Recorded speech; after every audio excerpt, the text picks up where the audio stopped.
Saramagok zioen bezala, la vejez empieza cuando se pierde la curiosidad. Euskal Herriko Unibertsitatean, orain dela 25 urte, esperientzia gelak zabaldu ziren.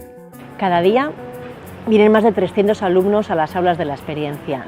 El título universitario en Ciencias Humanas que ofrecemos tiene una duración de 4 años y en el mismo se imparten asignaturas de diferentes áreas de conocimiento, como pueden ser el arte, la historia, salud, tecnología, ciencia.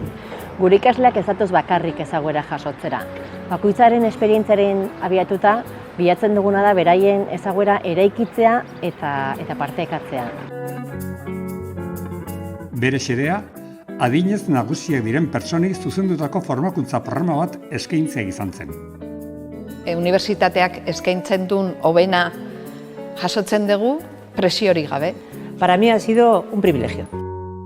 Harrezkero, 55 urtetik gorako, 1000 ikasle inguru giza zientzien unibertsitate tituluan matrikulatuak izan dira Gipuzkoako kanpusean.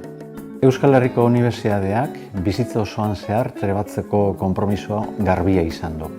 Eta horren lekukoa da Gipuzkoako esperientzien gela.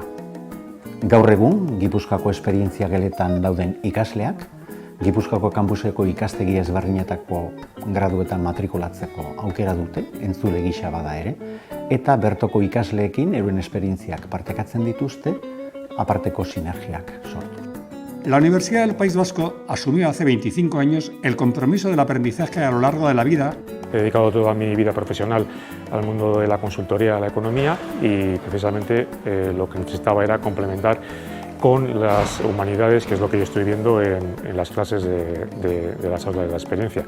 Con las aulas de la experiencia creó espacios de aprendizaje estimulantes, promoviendo un envejecimiento activo en nuestro entorno y en contacto intergeneracional entre el alumnado universitario. Ser docente en las aulas de la experiencia, la verdad que es un proceso muy satisfactorio. Por un lado, el nivel de ilusión y motivación que tienen los alumnos es máximo y como docente supone un reto también. En este sentido, planteamos la docencia como un proceso cooperativo y dinámico e intentamos adaptar todas esas miradas distintas de ese grupo heterogéneo e ir construyendo el proceso enseñanza-aprendizaje entre todos. Egoera berdinean dagoen jende asko ezagutzen dut eta baita ere beraiekin partekatu ahal izaten ditut esperientzia berriak. El título universitario de Ciencias Humanas y su continuación con los cursos complementarios para mayores suponen un marco para construir conocimiento, relaciones y solidaridad en una universidad cuyo lema es eman eta zabaltzazu. Esperientziako gelek ederki betetzen dute klasikoak zioena. Irakatzi gozatu eraziz. Enseñar deleitando delakoa. Gainera, nik uste dut egundoko giro ona lortu dutela ikasleen artean, irakasle eta ikasleen artean. Beraz, ekimen oso positiboa da, bizitzaren iluna barrean, goizero, bizipoza eta ilusioa indartzeko. Yo animo a todo el mundo a que se apunte a las aulas de la experiencia. Nik edonor animatuko nuke hau egitera.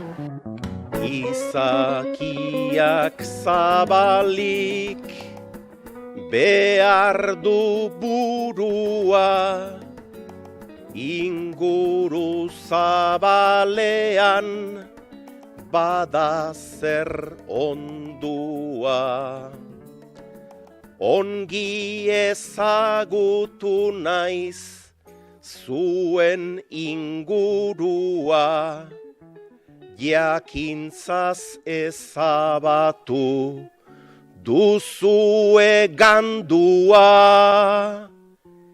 Erretiro ostean pizten den mundua.